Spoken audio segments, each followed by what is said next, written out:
حرم مکہ میں بیٹھ کے میں نے یہ وظیفہ بتایا تھا، اور وہ دعا حضور علیہ الصلوۃ والسلام کی بتائی ہوئی مجھے یاد آئی. اگر کوئی شخص اس دعا کو پڑھنے کا معمول بنا لے تو سوال ہی نہیں پیدا ہوتا اللہ وسعت رزق سے نہ نوازیں. اور عام طور پہ ہم نا وسعت رزق صرف مال کو ہی سمجھتے ہیں. جی ہاں، نہیں، صرف مال کا نام وسعت رزق نہیں ہے. مال کے ساتھ ساتھ صحت بھی اس کے اندر آتی ہے، ایمان بھی اس کے اندر آتا ہے، عزت بھی رزق ہے، عزت بھی رزق ہے، اولاد بھی رزق ہے. یہ ساری چیزیں رزق کے اندر داخل ہوتی ہیں.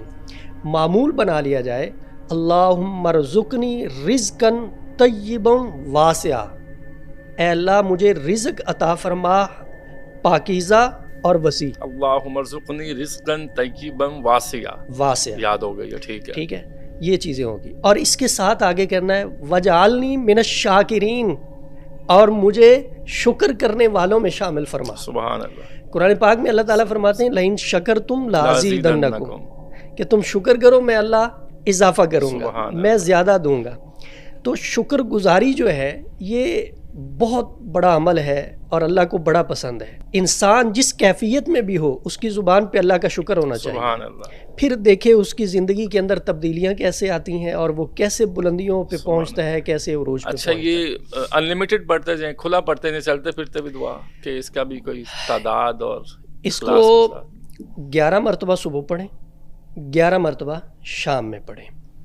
اور اگر آپ صبح اور شام کی ترتیب نہیں بنا سکتے تو کوئی ایک ٹائم مختص کر کے اس کو 41 مرتبہ پڑھ لیں. اچھا، بالکل آسانی کر دیا. اور کوئی بھی دعا، کوئی بھی وظیفہ، کوئی بھی عمل، جیسے میں نے پہلے عرض کیا ہے، وہ پوری توجہ اور یکسوئی کے ساتھ ہونا چاہیے.